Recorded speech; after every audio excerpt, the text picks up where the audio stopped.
Vive Canal. Sigue la información a detalle, a detalle. Continuamos. Bien, Europa vive sin duda cambios que pueden agitar al mundo entero. Después de hace algunos años haberse transformado, haberse liberado quizás de sistemas autoritarios, totalitarios, bueno, parece que estos siguen regresando. Bien, tenemos en línea telefónica al maestro Alberto Rojas, internacionalista, experto en problemas de Europa, director de Asuntos Internacionales de la Universidad de Finisterre de Chile, a quien le agradecemos que nos haya tomado la llamada. ¿Qué tal? Muy buenas tardes. Muy buenas tardes, Claudio.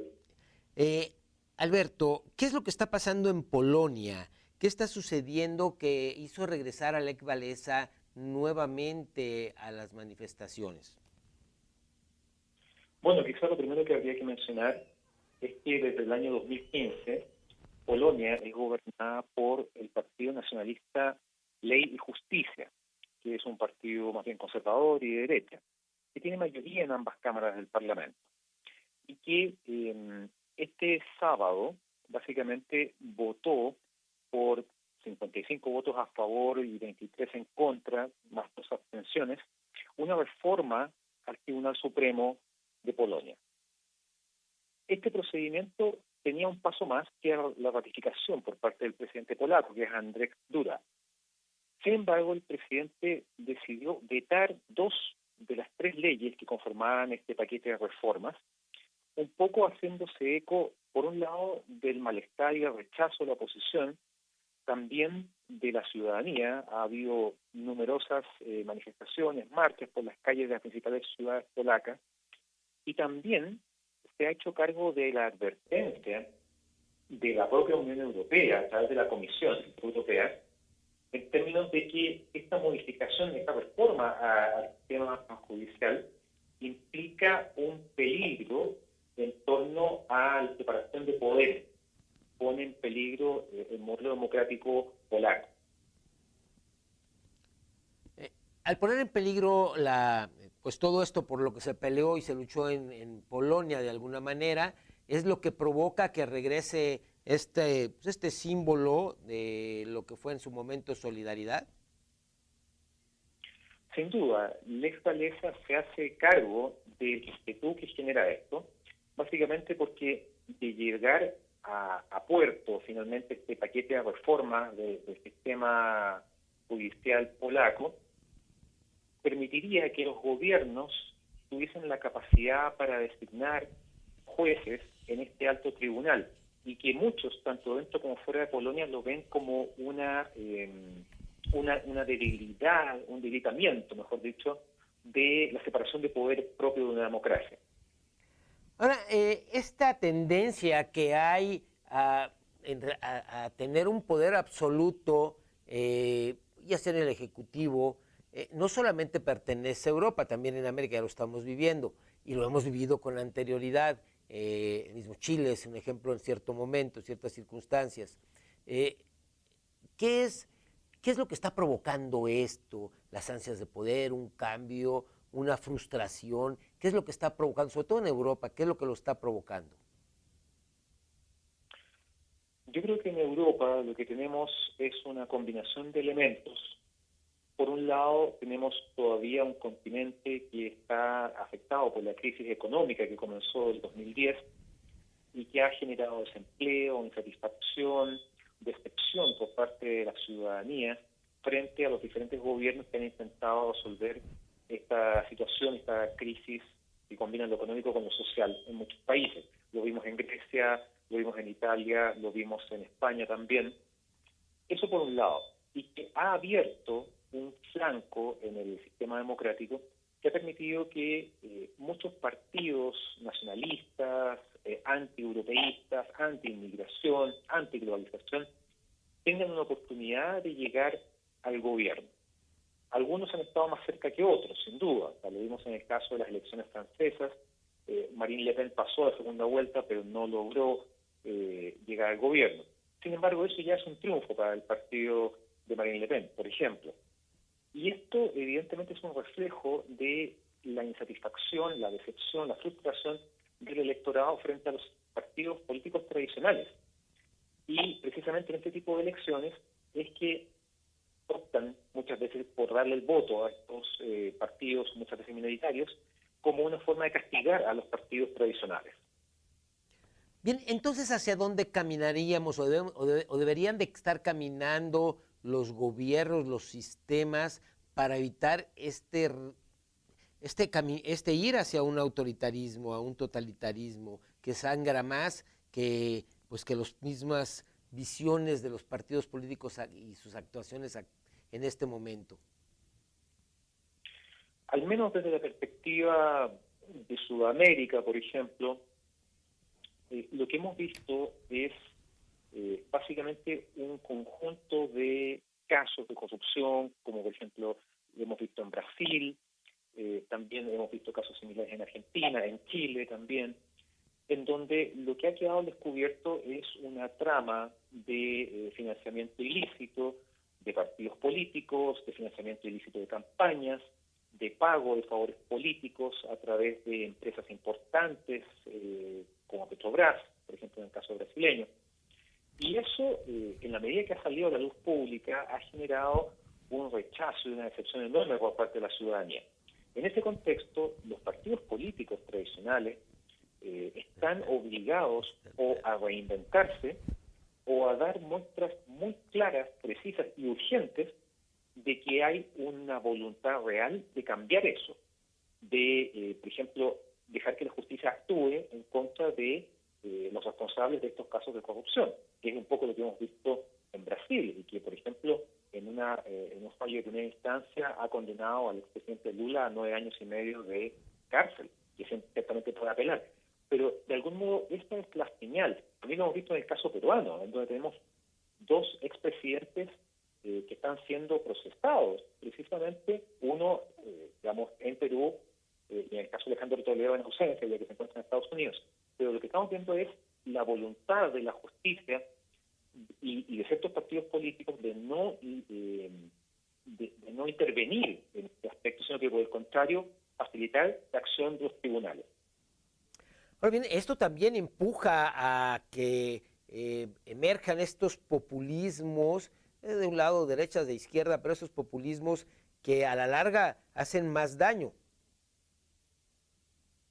Sin duda, porque en el fondo, ya sea, como tú bien dices, de derecha o de izquierda, el populismo básicamente se sustenta sobre la base de promesas y incapaces de poder cumplir, de asumir la conducción de un país de manera irresponsable, ya sea en lo político, lo económico o lo social. Y eso es muy grave, porque claramente eso lo único que genera es una enorme expectativa por parte de la gente que los vota, pero al corto plazo aumenta y profundiza la frustración y también la polarización dentro de la ciudadanía.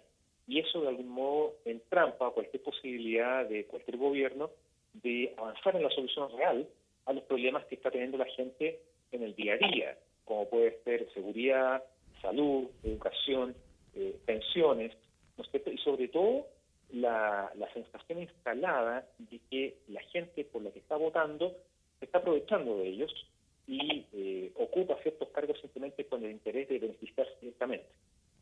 Bien, bueno, eso todo sucede en casi todo nuestro continente, lamentablemente. México no es la excepción. Ahora estamos trabajando ya con la parte, entre comillas, de perseguir la corrupción, en el juicio que hay a algunos exgobernadores aquí en nuestro país. Pero me llama más la atención todo esto que está pasando, que estamos viendo en Europa, a donde teóricamente estas democracias pues nos llevan mucho tiempo. Ya está desgastada la democracia. Francamente espero que no, que sería muy difícil poder asumir eso, que como modelo político la democracia está desgastado.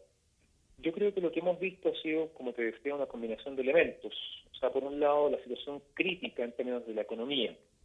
Tal vez en un escenario de estabilidad económica, de prosperidad, de pleno empleo, evidentemente las opciones que podrían tener estos partidos políticos populistas, anti-europeístas, anti-globalización, serían muy pocas, serían muy bajas.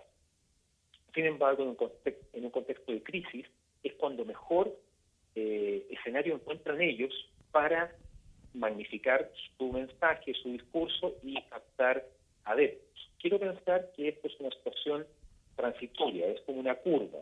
Probablemente estamos en la parte más baja de la curva, pero mi esperanza es que esto repunte y efectivamente volvamos a tener gobiernos, democráticos, sin ningún tipo de amenaza populista y en donde precisamente el aparato estatal sea capaz de dar las garantías que necesitan estas sociedades en torno a sus demandas más urgentes.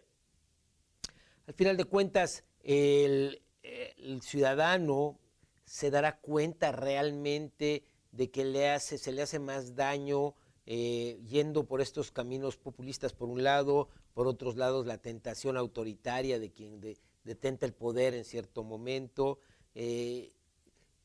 Se tendrá que ser como sucede ahora en Venezuela, que hay que salir a las calles para ver si podemos obtener el triunfo por encima a través de la batalla campal en las calles, que a través del voto. Esa es la parte que todavía no me queda clara. ¿Hacia dónde va este mundo? ¿Hacia dónde va caminando esta tierra, esta situación que hoy vivimos? Porque no nada más está aquí en América, está en Europa con lo que vemos ahora en Polonia, está en Turquía, sí, lo hemos vivido en algunos otros lugares, los enfrentamientos que se viven en otros sitios de otra índole, pero seguimos igual y se está agravando más. ¿Hacia dónde caminamos bajo esta perspectiva? Ciertamente lo que tú dices da cuenta de un escenario bastante complejo y a ratos bastante oscuro. Hemos visto casos como el de Venezuela, en donde el chavismo llegó al poder a través de la urnas. Y una vez en el poder inició el desmantelamiento de la institucionalidad del país completo, lo cual le permitió hasta el minuto mantenerse en el gobierno, y ya lleva 18 años. Este domingo enfrenta los comicios por la constituyente, ¿no es cierto?, que ha generado tanta polémica y tanta confrontación con la oposición. Vamos a ver qué pasa en ese minuto. Pero lo que tú dices es cierto. En algunos momentos muy críticos, la tentación del outsider político resulta muy tentadora, muy grande. El hombre, la figura que de algún modo se perfila como el salvador de la patria, la figura emblemática sin la cual el país no tiene un norte, el caudillo, que es una figura muy, muy latinoamericana, cada cierto tiempo vuelve en el ámbito de la política de cada uno de los países. Eso es lamentablemente un hecho. El punto es tratar de que en el fondo la institucionalidad de nuestros países, nuestros poderes, la independencia de nuestros poderes, la transparencia en su funcionamiento, fortalezca la democracia. Y esto evidentemente respaldado por el apoyo de la ciudadanía, no solamente a través de una marcha, sino a través de su participación y su compromiso con el sistema democrático. En muchos de nuestros países existe, por ejemplo, el voto voluntario. Y lo que vemos cada vez que hay algún tipo de elección, algún comicio, es que del universo de votantes, finalmente los que van a las urnas es la mitad, menos de la mitad, un tercio, y eso inevitablemente debilita el sistema democrático. En la medida que la ciudadanía entienda que su participación es vital, su compromiso es vital para el funcionamiento del Estado y la elección de las autoridades correctas, estaremos salvaguardando sin duda la democracia tal como la conocemos y tal cual la queremos. Pues ojalá. Alberto Rojas, director del Observatorio de Estudios Internacionales de la Universidad de Finisterre, muchísimas gracias por estar en A Detalle, muy gentil y muy amable.